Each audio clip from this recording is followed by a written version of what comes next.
Bismillahirrahmanirrahim. Assalamualaikum warahmatullahi wabarakatuh. Apa kabar saleh dan salihah? Alhamdulillah, puji syukur kehadirat Allah Subhanahu wa taala. Semoga kita senantiasa diberikan kesehatan dan keberkahan oleh Allah Subhanahu wa taala. Shalawat beserta salam.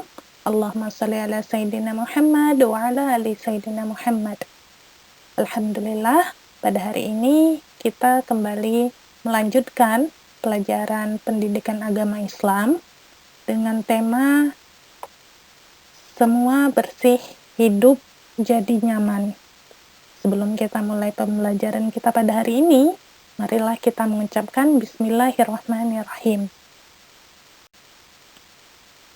Kebersihan merupakan salah satu kebutuhan pokok yang tidak bisa dihindari dalam kehidupan sehari-hari. Tidak akan terwujud kenyamanan tanpa adanya kebersihan. Kebersihan di sini meliputi kebersihan diri sendiri, pakaian, lingkungan, dan lainnya. Islam menaruh perhatian sangat tinggi pada masalah kebersihan atau kesucian, baik kebersihan dari najis maupun kebersihan dari hadas. Nah, pada bagian ini, tentang semua bersih hidup jadi nyaman, secara garis besar kita akan membahas tentang toharoh, mulai dari ketentuan toharoh, tata cara toharoh, dan hikmah toharoh itu sendiri. Kita mulai dari pengertian toharoh. Toharoh artinya bersuci dari najis dan hadas. Nah, najis artinya adalah kotoran yang menjadi sebab terhalangnya seseorang untuk beribadah kepada Allah Subhanahu wa taala.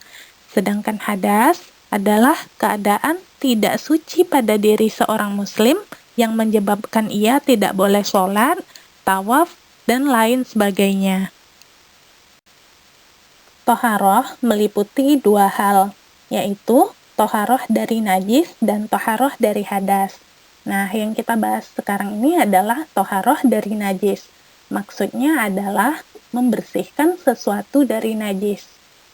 Ada 3 macam najis, yaitu yang pertama ada najis mukhafafah atau najis ringan, yang kedua ada najis mutawassithah atau najis sedang, dan yang ketiga najis mughalladah atau najis berat. Najis mukhafafah adalah najis yang ringan, seperti air seni bayi laki-laki yang belum berumur 2 tahun dan belum makan apapun kecuali air susu ibu. Cara menyucikannya sangat mudah. Cukup dengan memercikkan atau mengusapkan air yang suci pada permukaan yang terkena najis. Berikut cara mensucikan najis mukhafafah. Yang pertama, lapkan najis dengan kain kering. Kemudian, percikkan air mutlak ke atasnya. Kemudian, lap hingga kering. Najis berikutnya adalah najis mutawassithah. Najis mutawassithah adalah najis pertengahan. Contoh najis ini adalah darah, nanah, muntah, air seni, kotoran manusia, kotoran hewan, bangkai kecuali manusia, belalang, dan ikan, dan minuman keras. Nah, najis mutawassithah ini ada 2 macam. Yang pertama, najis hukmiyah. Diyakini adanya tetapi tidak nyata wujudnya atau zatnya, bau, dan rasanya. Cara mensucikannya cukup dengan mengalirkan air pada benda yang terkena najis. Najis yang kedua ada najis aniyah, adalah najis yang tampak wujudnya atau zatnya dan bisa diketahui melalui bau maupun rasanya. Cara mensucikannya adalah dengan menghilangkan zat, rasa, warna, dan baunya dengan menggunakan air yang suci. Berikut cara mensucikan najis mutawassithah. Yang pertama, hendaklah dibuang najis itu terlebih dahulu. Kemudian, cuci dengan air mutlak tempat yang terkena najis sehingga hilang bau, rasa, dan warnanya. Berikutnya, ada najis mughalladah atau najis yang berat. Najis ini bersumber dari anjing dan babi. Cara mensucikannya melalui beberapa tahap, yaitu dengan membasuh sebanyak 7 kali. 1 kali diantaranya menggunakan air dicampur dengan tanah. Cara mensucikan najis mughaladzah yang pertama, hendaklah dibuang najis itu terlebih dahulu. Kemudian, tempat yang terkena najis itu disiram dengan air bercampur tanah. Kemudian, cuci dengan air mutlak sebanyak 6 kali hingga hilang warna, bau, dan rasanya. Setelah tadi kita bahas tentang toharoh dari najis, sekarang yang kita bahas adalah toharoh dari hadas. Toharoh dari hadas meliputi mandi wajib, wudhu, dan tayamum. Adapun sarana yang dapat digunakan untuk toharoh yaitu air, debu, dan batu. Air yang bisa dipakai untuk bersuci adalah air yang suci lagi mensucikan. Nah, hadas itu sendiri terbagi menjadi 2. Yang pertama ada hadas kecil dan yang kedua ada hadas besar. Hadas kecil. Seseorang terkena hadas kecil apabila mengalami atau melakukan salah satu dari 4 hal, yaitu yang pertama, keluar sesuatu dari kubul atau kemaluan dan dubur. Yang kedua, hilang akal atau contohnya seperti tidur. Dan yang ketiga, bersentuhan kulit antara laki-laki dan perempuan yang bukan muhrim. Dan yang keempat, menyentuh kubul atau kemaluan dan dubur dengan telapak tangan. Cara mensucikan hadas kecil dengan berwudu. Tapi apabila tidak ada air atau karena sesuatu hal, maka bisa dengan tayamum. Hadas besar. Seseorang terkena hadas besar apabila mengalami atau melakukan salah satu dari 6 perkara, yaitu yang pertama, berhubungan suami istri. Yang kedua, keluar mani. Yang ketiga, haid atau menstruasi. Keempat, melahirkan. Kelima, nifas. Keenam, meninggal dunia. Nah, cara mensucikannya adalah dengan mandi wajib, yaitu membasuh seluruh tubuh dari ujung rambut sampai ujung kaki. Apabila tidak ada air atau karena sesuatu hal, maka bisa dengan tayamum.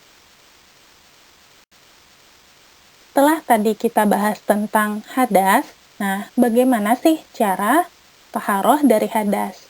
Yang pertama ada mandi wajib, yang kedua ada wudhu, dan yang ketiga ada tayamum. Bagaimana cara taharah dari hadas? Yang pertama itu dengan mandi wajib. Nah, mandi wajib adalah mandi untuk menghilangkan hadas besar. Sering juga disebut dengan mandi janabat atau mandi junub. Adapun cara mandi wajib adalah sebagai berikut. Yang pertama, niat. Yang kedua, menghilangkan najis apabila terdapat di badannya seperti bekas tetesan darah. Yang ketiga, membasuhi seluruh tubuh dari ujung rambut sampai ujung kaki. Cara toharoh dengan hadas dengan cara berwudu. Wudu adalah cara bersuci untuk menghilangkan hadas kecil. Adapun tata cara wudu adalah sebagai berikut. Yang pertama, berniat. Yang kedua, disunahkan mencuci kedua telapak tangan, berkumur-kumur, dan membersihkan lubang hidung. Yang ketiga, membasuh muka. Yang keempat, membasuh kedua tangan sampai siku. Yang kelima, mengusap kepala. Yang keenam, disunahkan membasuh telinga. Yang ketujuh, membasuh kaki sampai mata kaki. Yang kedelapan, tertib atau dilakukan secara berurutan. Kemudian terakhir ada berdoa setelah berwudu. Cara toharoh dari hadas dengan cara tayamum. Tayamum adalah pengganti wudu atau mandi wajib. Hal ini dilakukan sebagai rukhsah atau keringanan untuk orang yang tidak dapat memakai air karena beberapa halangan atau uzur. Tayamum dilakukan dengan menggunakan sarana debu yang suci. Debu ini digunakan sebagai pengganti air. Tayamum boleh dilakukan apabila tidak ada air dan telah berusaha mencarinya, atau berhalangan menggunakan air, misalnya karena sakit, atau telah masuk sholat. Kemudian, cara bertayamum dengan yang pertama niat. Kedua, mengusap muka dengan debu, yaitu debu yang suci. Yang ketiga, mengusap tangan kanan hingga siku-siku dengan debu. Yang keempat, mengusap tangan kiri hingga siku-siku dengan debu. Ada 5 hikmah toharoh. Yang pertama, orang yang hidup bersih akan terhindar dari segala macam penyakit karena kebanyakan sumber penyakit berasal dari kuman dan kotoran. Yang kedua, Rasulullah Shallallahu Alaihi Wasallam bersabda bahwa orang yang selalu menjaga wudhu akan bersinar wajahnya kelak saat dibangkitkan dari kubur. Yang ketiga, dapat dijadikan sarana untuk lebih mendekatkan diri kepada Allah Subhanahu Wa Taala. Yang keempat, Rasulullah Shallallahu Alaihi Wasallam menegaskan bahwa kebersihan itu bagian dari iman. Dan ada ungkapan bijak pula mengatakan, kebersihan pangkal kesehatan. Dan yang kelima, hikmahnya adalah kebersihan akan membuat kita menjalani hidup dengan lebih nyaman. Sebagai tambahan, darah yang keluar dari rahim perempuan ada beberapa macam. Ada yang dinamakan haid, nifas, dan istihadah. Yang pertama, haid. Darah haid yaitu darah yang keluar pada perempuan saat kondisi sehat.